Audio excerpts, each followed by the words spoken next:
Yes. Alhamdulillah wa salatu wa salam ala Rasulillah wa ala alihi wa sahbihi wa man wala. Today we are pleased to have Dr. Wail Hassan as our guest speaker to speak about the miracles in the Quran.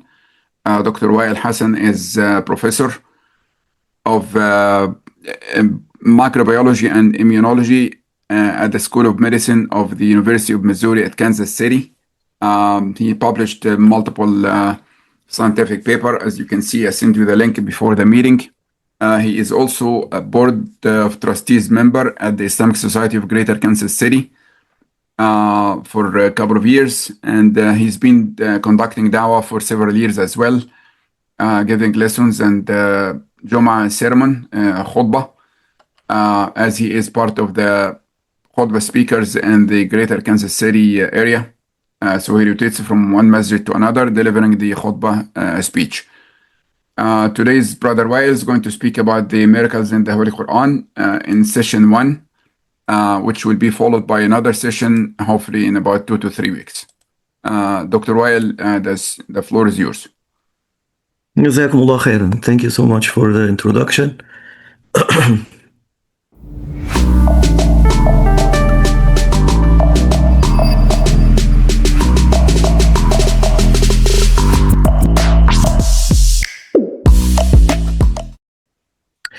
So yes, this is my area, microbiology, immunology, and Brother Magdi, actually, I have been a board member for 2 years. I had been in ISGKC, but last elections I was actually voted out.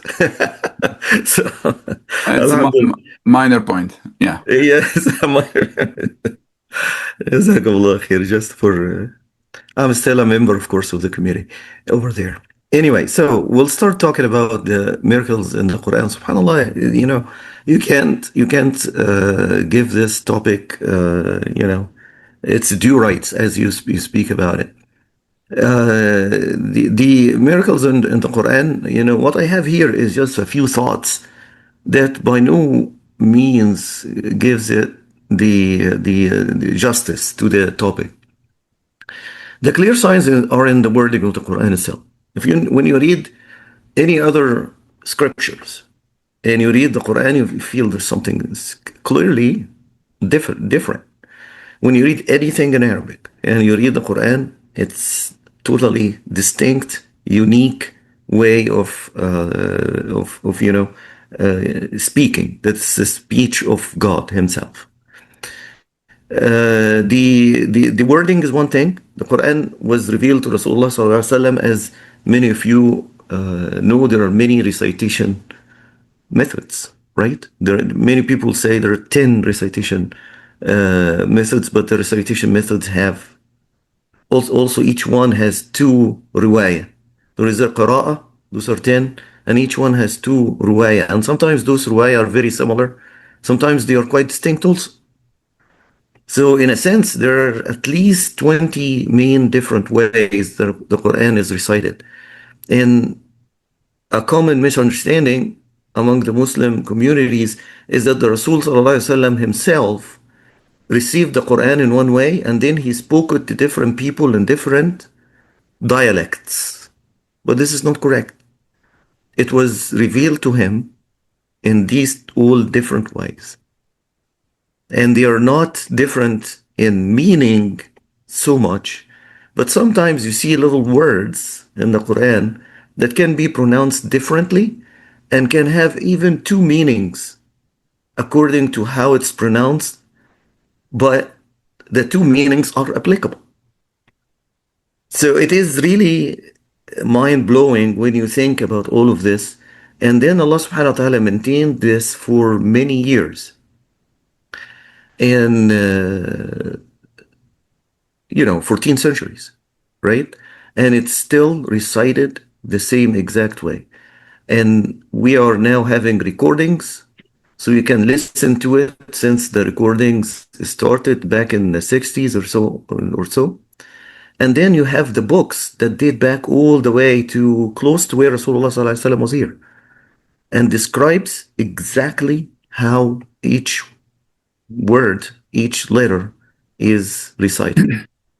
So subhanallah, the wording itself is the biggest miracle here. The beauty of the rulings, calling for justice and peace, relationship with Allah subhanahu wa ta'ala, in a way that I don't see in many other religions. The connection between the created us and Allah subhanahu wa ta'ala, the creator, is a direct connection. There is no idol in the middle. There is no person. There is no religious figure. You talk to Allah subhanahu wa ta'ala directly. And why not? Allah subhanahu wa ta'ala is the one who created you. And Allah subhanahu wa ta'ala is the one who has the right to judge you. And Allah subhanahu wa ta'ala is the only one who's going to give you Jannah, inshallah. Right? So the beauty of the rulings, of course, you can tell me you didn't say anything about this. This is immense. You just said two words, right? The scientific facts in the Quran. There are many references. Many times they are subtle references, right? And however, there are sometimes references that tell you how the creation and the embryo was created in the mother's womb and all of this. This will not be the topic of today, but this one is one of the most, how do I describe this? Most prominent in terms of telling us details about how the embryo is created. Other things that might be there, the animals or other creations that Allah subhanahu wa ta'ala talked about in the Quran, excuse me. Many times when an animal is mentioned in the Quran, you see something miraculous about these guys. It's like the crow or raven, right? I say crow or raven because the Arabic word for this is one word. But in English, there are two different animals. And in Arabic, ghurab refers to both. It's a very intelligent animal. When you look in the biology of this animal, it's very intelligent and social animal in a way that we can see. And of course, when we use these things, we have this last point, responsible use and misuse. Sometimes people think they see something in the Quran, and then they come up with, oh, this is a miracle and all of this, and then they're linking it to misinformation. They don't understand. And there are many examples of this kinds of things like the seven heavens. Somebody thought that there are 7 levels in the atmosphere. And that's a proof that there are 7 heavens. But it's far from the truth. Because the 7 heavens, we are in the first one. Whatever you have in the atmosphere and all what's around it. And most of what we perceive in the outer space is in the first one, if not all of it.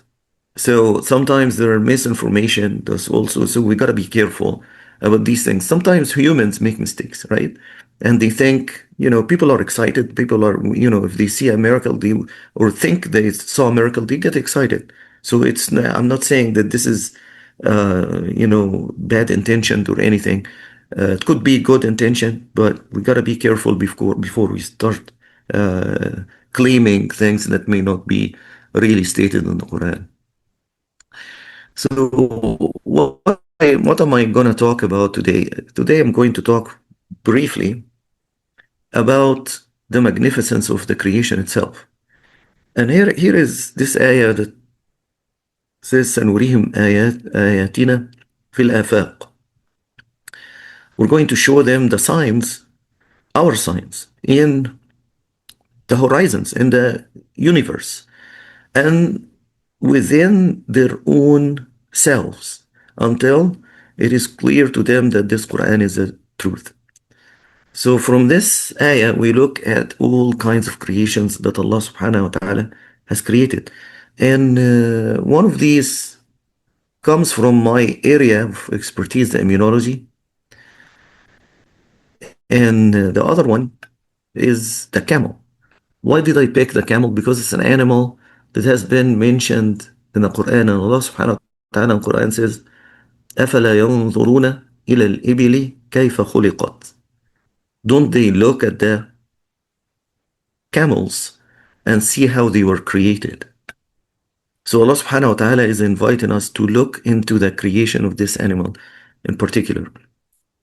So I have these two topics, and I don't know, I can start with either one of these. So I wanted to maybe, take your opinion, the audience. First, I wanted to ask, what do you guys know about the immune system?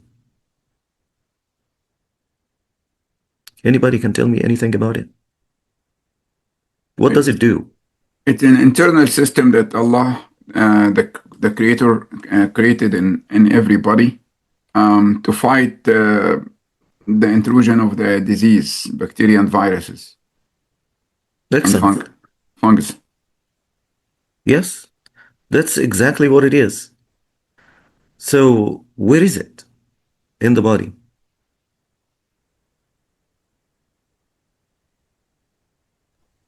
Anybody knows? What No, would but you? I can take a wild guess though. Is it in your stomach?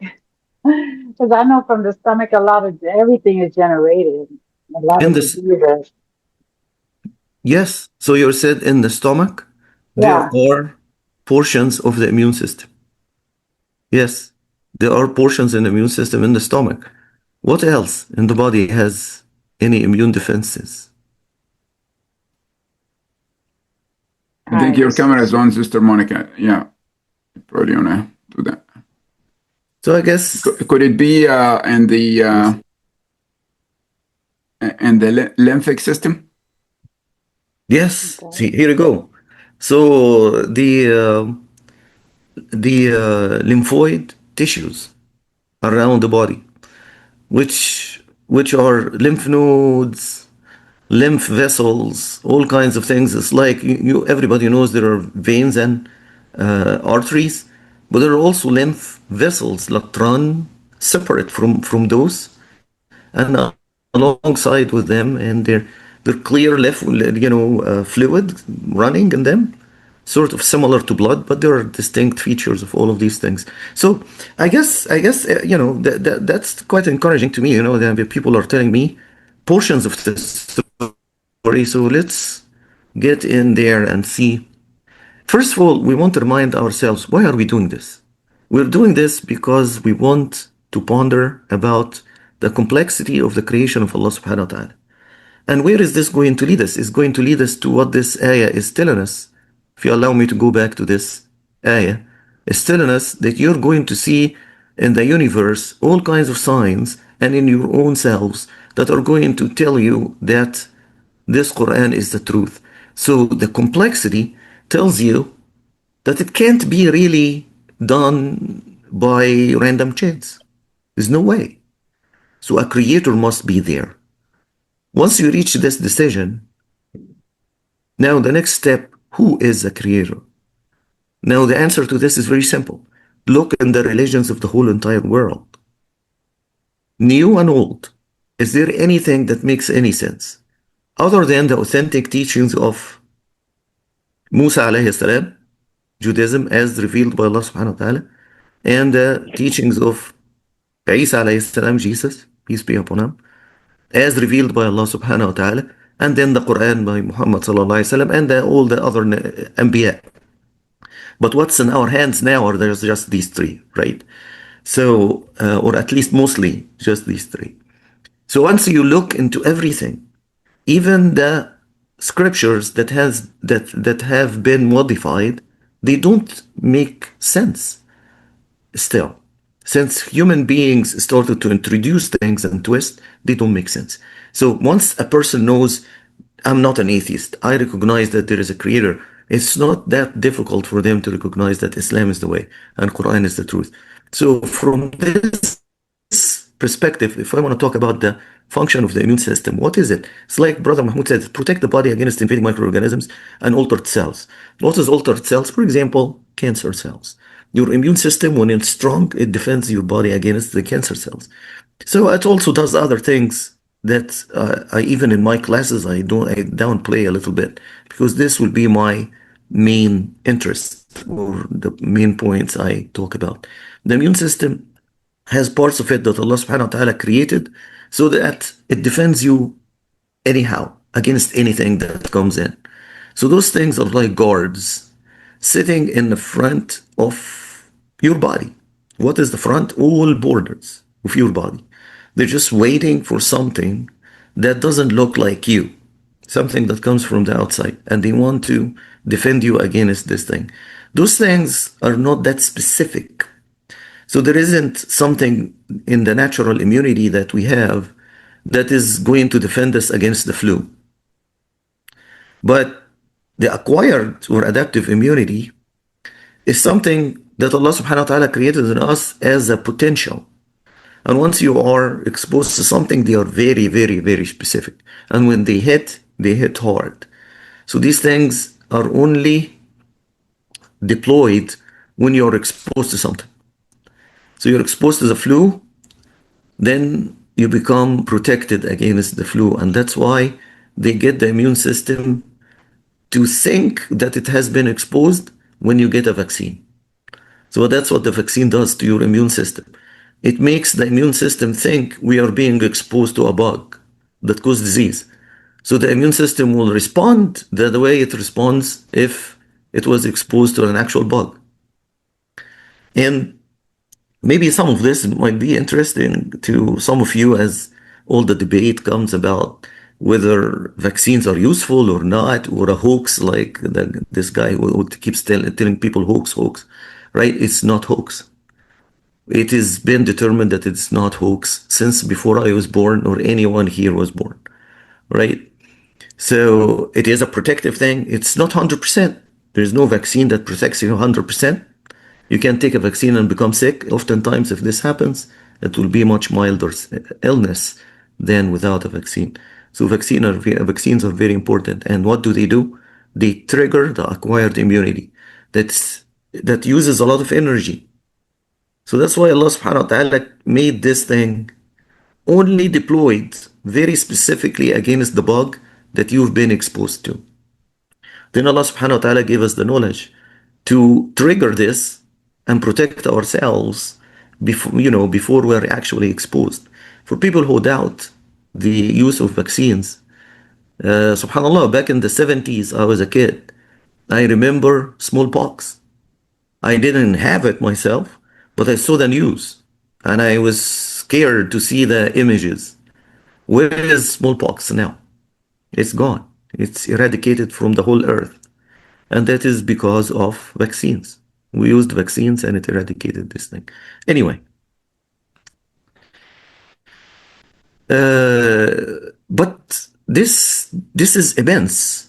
So I want to give you a taste of how big this is. When we say innate immunity, what is this? What is it actually? Right? When I started learning about the immune system, as I started my studies of biology and all of this, I listened to these instructors jumping in and talking about what it does. But I wanted to say, if you tell me what digests food in me, it's the stomach. What I think with is the brain. I know where that is. Where is the immune system? It turned out it's all over the place. It is all over the place. And doesn't that make sense? If you are trying to protect a country, then your border patrol is going to be all over your borders. And you're going to have defenses within in case you are also attacked within. So you're trying to protect the borders, but you're trying to protect the whole entire space as well. And that's what the immune system does. And therefore, it's all over the place. So let's see what this means. Let's start with the natural immunity. That's out there to defend you against all kinds of things. There are anatomical barriers. And one of the sisters here said the stomach. The stomach actually has two things. One is the lining of the stomach. This is not trivial. The lining of the stomach secretes a whole lot of mucus that protects your own tissues against the digestive juices and acid that is present inside the stomach. Without this, what happens? We digest our own selves. All of these acids will just eat up into the tissue.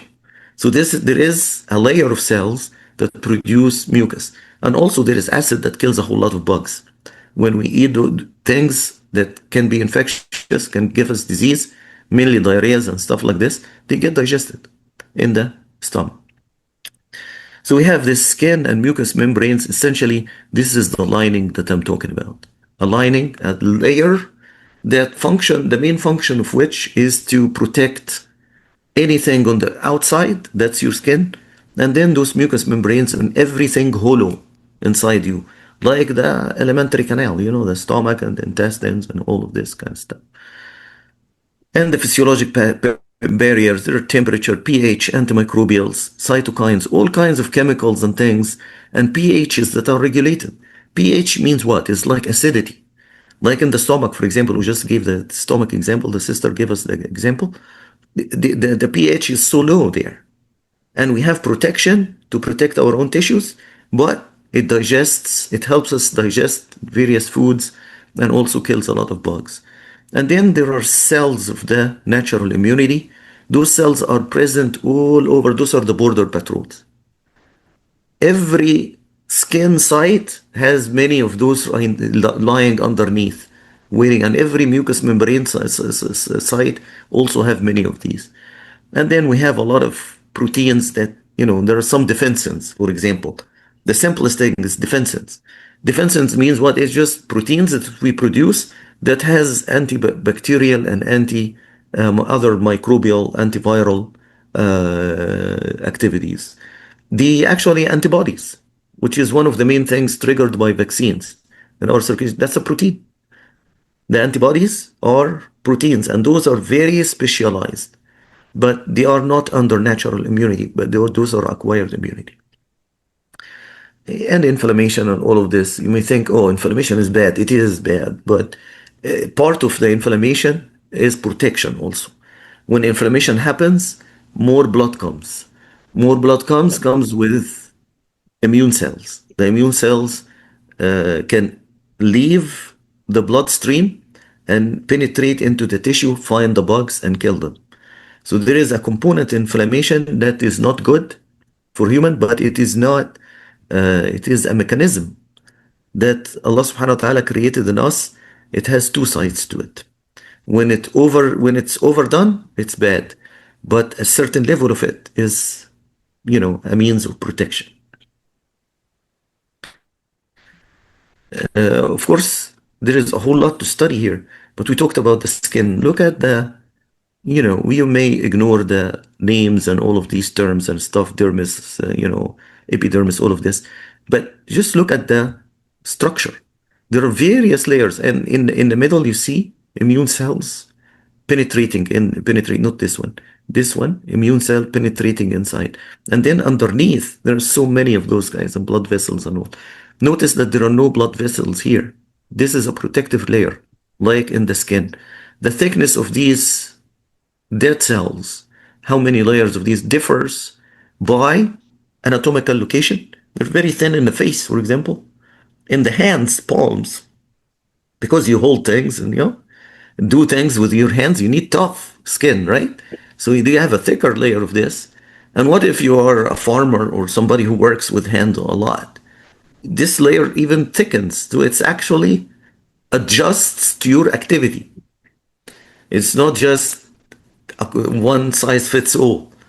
There is certain of one level of one size fits all, because the face in anyone has a much thinner layer than your hands, palms. What about the soles of the feet? Even thicker and thicker, right? What if somebody walks barefoot a lot? It gets even thicker and thicker. So it responds to your activity. And these are the actual tissues. This is a diagram, and these are the actual tissues, the actual creation of Allah subhanahu wa ta'ala. They took a little piece of it and stained it with dyes and sectioned it and all of the good stuff. All the body, everything hollow is like this. Like this is in the large intestines. So look at this layer and look at the intricacy. It goes in and out like you see it here. Invaginations and all of these kinds of scenarios, and all of this has everything in there has a function.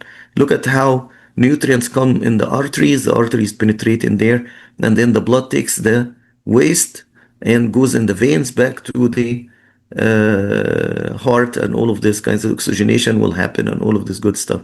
Then there are some immune cells right there, clusters of immune cells at various lymph, like Brother Mahmoud, like Brother Magdi Mahmoud said, lymph structures are all over the place in here. And this is the actual tissue.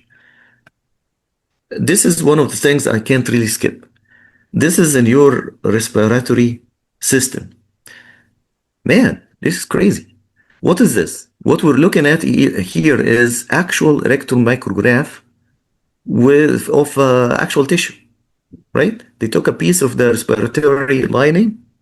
respiratory system lining, and they looked at it with the electron microscope. All of this is what we call cilia, things sticking out. What do they do? It's like a broom. They move all the time. And this is a cell that produces mucus. You take a section in this is the same cell, you know, notice the G. This is what is called the goblet cell. The function of this is to produce mucus. It goes in the surface, and those are the brooms, right? Quote unquote, they're called cilia. Let's call them brooms, right? Then you have a lot of sticky stuff. Then you take in air. The air is going to be loaded with all kinds of things, some bugs, dust. Then it sticks to the mucus. And then these brooms keep pushing it up until it comes back to your throat. And it's either swallowed and goes with the stool, or you maybe cough. If you have a lot, you may start coughing. If you get irritation, like you took in some air that has particulates in it, then you cough or sneeze, and that will expel that mucus out of your body. And that's why when we sneeze, it's a feature that Allah subhanahu wa ta'ala created in us, and Rasulullah sallallahu alaihi wasallam made it a sunnah for us to say Alhamdulillah, praise Allah subhanahu wa ta'ala. You're getting rid of bugs. When you sneeze, you're getting rid of bugs. Coughing also, but there is no sunnah for the coughing, it's just the sneezing, right? So this one is one of the most fascinating types of tissues I encountered in studying biology, because, man, what is this? It's a very intricate design, right? And you know what is the product of this in the respiratory system? Your lungs are free of bugs. The oral cavity, the mouth, and the nasal cavity, the nose, these are full of bugs. Many bacteria and possibly viruses, and definitely some fungus lives there. Fungus like unicellular fungus, like yeast, right? All of these things live in the upper respiratory tract. And then because of these structures, down there in the lungs, your lungs are free of bugs.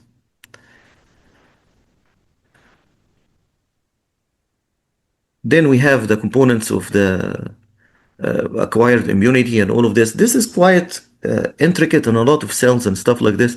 There are two arms of this. Humoral immunity, those are the antibodies. That's most of what the vaccine does for you.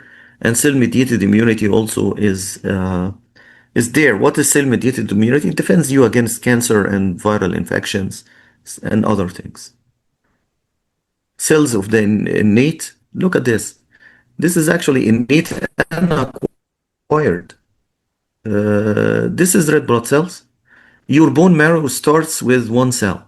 Then this cell has a lot of different reasons for it to start to become something else. The one cell grows into specialized cells. These cells are the acquired immunity. So those are going to defend you against the flu, against COVID, against one specific salmonella, specific bug, right? Then the ones that protect you against all kinds of things can be the macrophage, the dendritic cell, the neutrophil. Those are the guys. Those guys have to do with allergy, right? So those are the ones. Then this one is also against bugs. Those mast cells in particular. When you have allergy to grass, for example, and someone is cutting your grass, once you smell that, your nose immediately it starts to flow. This one is a big player in this, the mast cell. Anyway, the purpose is not to explain all of these cells. The purpose is to just show you the magnificence of this. In your bone marrow, inside the bone, there is marrow inside. This bone marrow has those stem cells that can become They have the potential to become any one of these. And according to your body's need, they start to produce all kinds of different cells that are going to be deployed. Some of them deployed into the bloodstream. Some of them are deployed into tissues. So subhanAllah, all of this complexity is there. And I assure you, every one of these, a scientist can spend an entire career just studying one of these. And their contribution would be a minute piece of what we know about it. And what we know about it is a minute piece of what's out there. So that's the creation of Allah subhanahu wa ta'ala, how complex it is. Of course, it's not, the purpose of this is not to, make you experts in immunology or anything, but to just give you a taste of how, and these are the actual cells. Like if you remember from the previous, there were many kinds of cells. This is a neutrophil, for example. This is from a blood cell, actual cell, taken from a patient and stained. These are the lymph. So those are the guys of acquired immunity. Look at these, how they have holes in them. Those are bugs that they have eaten. The little small space in which they have taken a bug. And those are the mast cells that have to do with allergies, etc., etc. Look at these, how they have granules. These granules are full of chemicals. When triggered, they empty these chemicals, and so on and so forth. I guess that's enough about about these guys, about the immune system and all of this. I want to move to the camel. Unless somebody has a question, I'm going to stop for a minute and see if anyone has a question about immunity. Any questions? We will stop at the end also for questions, but if there is a quick question that I can answer here, I'm happy to do that. So this structure of the immune system is in every single human being of the 6.5 or 7 billion people worldwide. Yes, in every human and many of the animals, all animals I know, they have some kind of immune system. In bigger animals like mammals, they have some variation of this. There will be differences, but the main principles are the same. In us, in the whale, in the dolphin, in the cow, in the lion, of elephants, but there are differences. You see small differences, and some people are interested in the comparative immunology. And then you see things like little worms you may find in the earth, like in the soil. They have an immune system. They do have an immune system. Flies, they have an immune system, right? But it is quite distinct from what we're talking about now. Okay, cool. That small.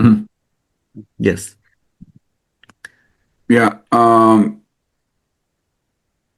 So can that be like, I'm just thinking loud now because I had many discussions with atheists, people who do not believe in existence of God. Can that be like a very strong argument for those who do not believe in any holy books or hadith, that the super consistent creation among the entire humanity that goes to the structure of the cells and is a proof of the existence of God? I think it's a very good argument, especially among people in the field. Like, I think that would be more effective with physicians and biologists. But some others. But the speaker has to be more, the responsibility of the speaker of explaining what that is going to be bigger with people who don't understand it, who are just receiving like an engineer or an accountant. They just take this as a first exposure. They may not see what you're talking about. But if you explain it well, in fact, everything in the human body is a miracle by itself. There is a saying of somebody, and unfortunately I don't remember the name of the scientist who said that. He made this famous statement that was more famous than his name, apparently. If you have a backyard, you have metal and rubber and whatever, tires, whatever you have in there, and then you get a tornado. That tornado spins for 10 million years. Do you think a Mercedes will come out of this? How likely is that? Yeah. Without interference, without a factory making it. Mhm. I don't think so. Yeah, absolutely. Not any car, not the simplest car, not with any of the electronics and all of this. We're not talking about any of this, just something that you can drive. Mhm. If you make that claim, people will not believe you. You say, yeah, it's many years. My grandfather had this, and the tornadoes come here like every year. Who's going to believe that? Mhm. So the human body, one cell is more complex than the Mercedes. Mhm. How did it come by chance? Mhm. There must be a creator because there is order. When you do things, randomly, you get a random result. If you Mhm. get a bunch of beads in a bucket and you spill them on the floor, do you get an image of, for example, my face? No. You get random scatter. That's what it is. Random is random. You start random, then the end result is random. Mhm. If you have a face drawn by these beads, then everyone in the room will swear that no, someone did that in purpose. They didn't just spill the beads, right? Mhm. Anyway, I guess I'm gonna go back. How much time do I have still? You have about 15 more minutes. Okay, so let's Yes. let's talk about the camel a little bit, and then we'll go back to questions. I don't have that many slides here. I just have the cute animal is in front of us here. So, what do we know about this animal? This animal, well, first of all, we have two types of camel. One with one hump that is in Africa and Asia, and some of them were moved to Australia and they still live there. Those are the only wild ones in Australia. These animals are not in the wild anymore. They are all domesticated now. And there are the two hump that is present in Asia, and some of these are still in the wild. They're endangered animals.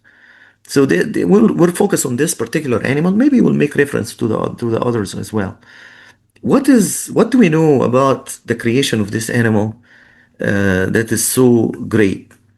This animal is known as the ship of the desert, and it is really created for the desert. If you look at the eye, I wish I had time to get specific slides for the different structures, but we can just point at the structure we're talking about. The eye here, the eyelashes, there are two rows of these, and they're quite dense and long to protect from sand. There are a lot of sandstorms in the desert. So the eye is protected with extra lashes. The ears are small. Those guys can move their ears backward if they want to protect them. And look at how much hair is there to protect them from particulates entering in there. Nose is the same thing. It's a slit from which this whole animal is breathing. And they can close it. And it's protected by a bit of fur also. But the muscles that lock this thing, close it, are very instrumental when they're trying to protect themselves. These massive animals walk on long feet that enable them to go to high speeds. And that reminds me of a story that happened here in the metro area. I don't know if everyone here is from our Kansas City metro or not, but here a number of years ago, somebody apparently has these animals have camels in their backyard, and one of these went loose, and they got into a golf course, and people called the police to catch this guy, and the police used golf carts and tried to chase the camel. It was a juvenile animal. They didn't expect that. The animal just outpaced them very well. They didn't know that these guys can go 35 to 40 miles in spurts, and they couldn't catch this guy until they got some other vehicle, and finally the the guy was safely brought back to the farm or wherever they came from. So yes, these animals can run in short spurts, like 30, 35, 35, 40 miles. And look at the feet of these guys. The feet of these animals are not like any other animal I know. They have this soft pad in which this massive body lands, and without this soft pad, that when they put weight on it, it expands a little bit and allows them to be on top of the sand rather than sink in it. With this massive body, if they had feet like horses, they wouldn't have been able to walk on sand. But these guys walk simple and run on the sand. As you know, you can look for videos on the net. You see them running on the sand like we run on the ground. So this is some of the features they have. The other feature is this hump. What is here? This is fat. This is a storage of fat, and this one is got some fat in there. It can be much more when they eat more, you know, there is food, then they eat a lot and they store it all up here. So why is it not all over the place here? This is all lean because they shouldn't be insulated. So these guys live in very, very hot places in the world. And they need to, as they heat up at night, it cools down, and transfer of heat would be impeded by the fat insulation. So all the fat is sitting up here. And when they eat, as I just said, they have a bigger one. When they starve, it keeps going down, down, down. And they have the long neck. Whenever there are trees, that enables them to reach up and get things that other animals will not be able to take. Other than that, they also have the ability to adapt to that heat environment. How do we adapt to heat? Humans, we sweat when it's hot, and then this evaporates, it cools us down. And that's why when it's windy, you don't feel the heat. When the wind stops, you feel the heat because the wind makes evaporation faster. So you cool down faster. If there is no wind, then you get a fan.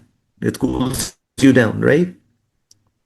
Those guys can't sweat a whole lot because they can't afford this. Sometimes they can't find water. So what they do is their urine is a very, very, very small amount. So their kidneys don't produce urines as much as we do, or otherwise they become dehydrated.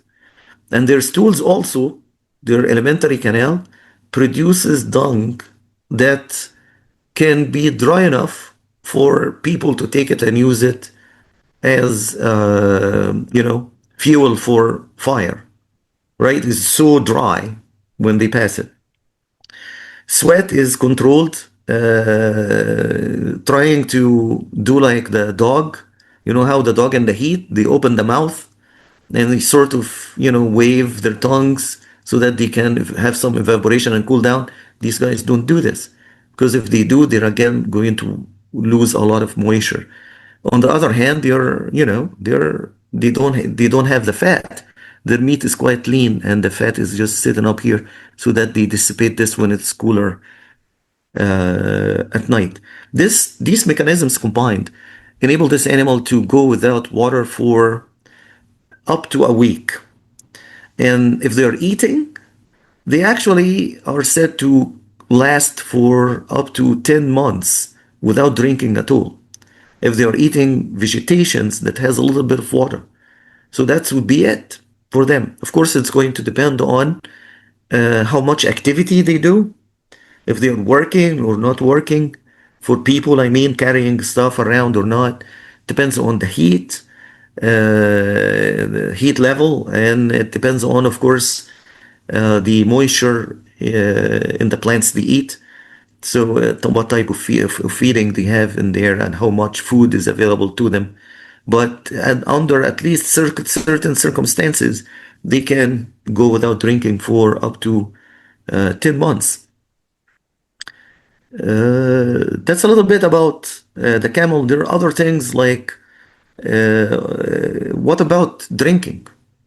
When there is water, they drink a whole lot of water, something like 100 to 150 liters in one shot for a fully grown animal, and their body will just absorb all of this and becomes really hydrated.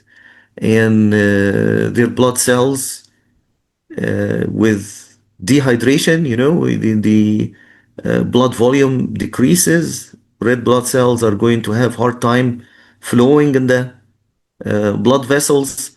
So if they are elliptical, or oval like the camels, they will have easier time moving in their veins and arteries, the small veins and arteries I'm talking about.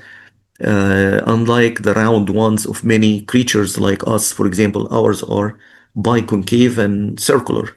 Theirs are oval.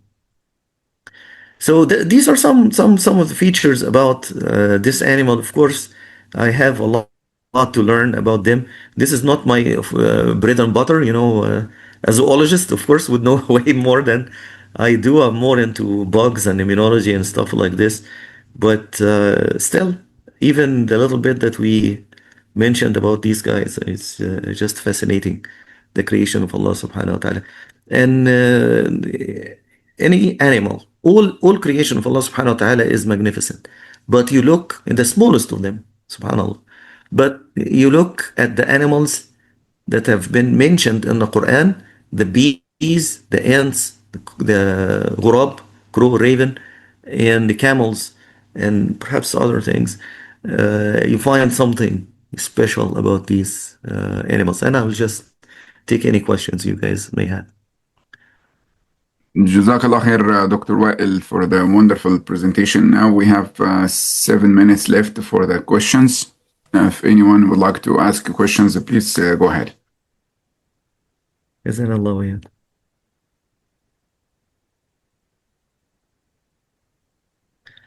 So how did you guys find it? What did you learn from this?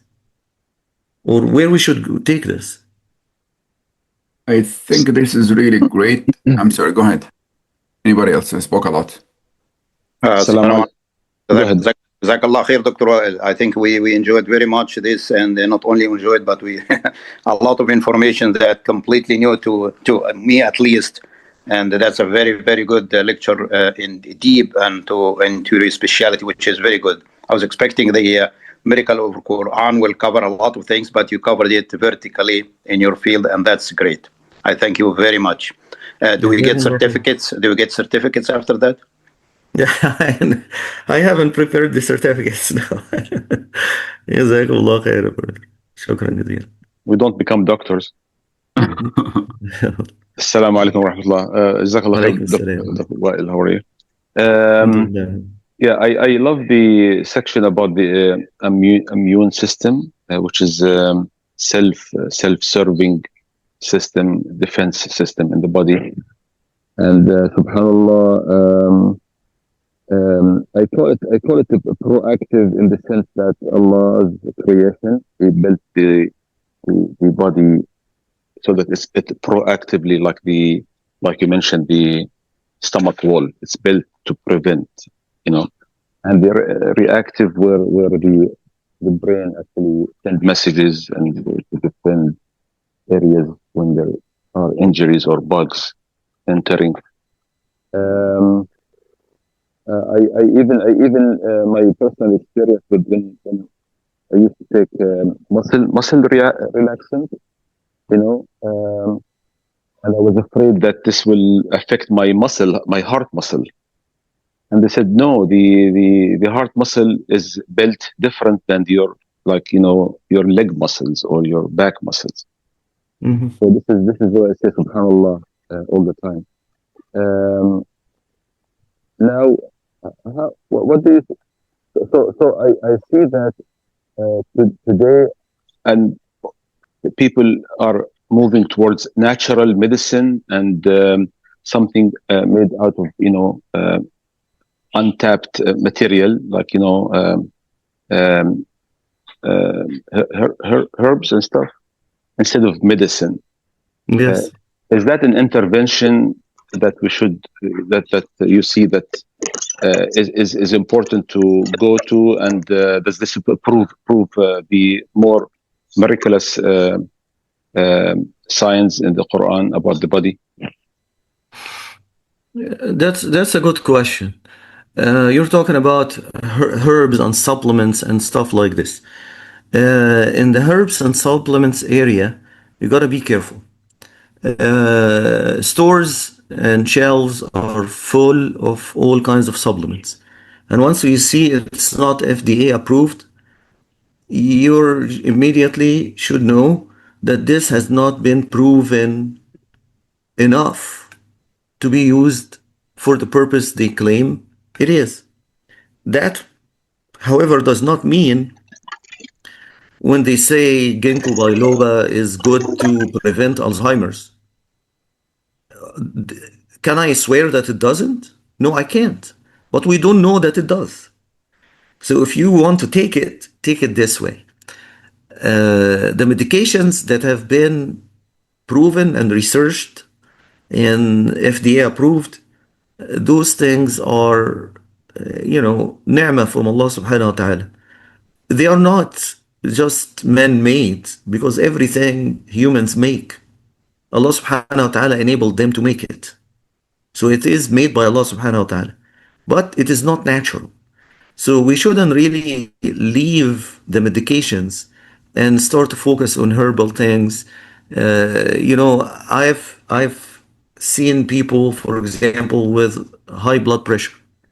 There are medications to lower your blood pressure, and effectively with many people. With advancement of age and stuff like this, it may be difficult to lower the blood pressure, and then you get side effects and all of these. We are not denying the side effects. The side effects are there. And sometimes we have to discontinue a medication based on your doctor's recommendation and all of this, and start something else in place it, to replace it. I guess, yeah, I think to stay focused with the Quranic miracles. I know we can go so far away. You find the Asian people from China and so on. They really encourage self-healing mechanism, and not use because of the immune system, because of everything else. So they literally, and they're not Muslims, right? They literally believe in a self-healing, process, and not take medicine. And not take medicine? Well, that's what I was trying to say. Don't replace the medicine by something not proven. Mm-hmm. Right? The Quran says that honey has a cure. Did the Quran say the honey has a cure for blood pressure, high blood pressure? No. But Allah subhanahu wa ta'ala gave us the ability to find a medication for it. So we should take the medication. Now, if you want to take the honey because you believe in the Quran, or because of other healing features that has been proven, or as just because Allah subhanahu wa ta'ala said that there is a cure in it, then you take it. But that doesn't replace your medication. Okay. It shouldn't replace your medication without a proof. There is nothing in our deen that says to us, discard all your pharmacy and start taking honey and habbatul barakah, black seed and all of this. No, without a proof. Allah subhanahu wa ta'ala gave us this and gave us that. That Rasulullah sallallahu alaihi wasallam recommended the black seed. We believe that there are secrets in it, and there are things that have been proven, like improving the immune system and all of kinds of scenarios, right? And with honey, people have used it in surgeries in Egypt, for example, to prevent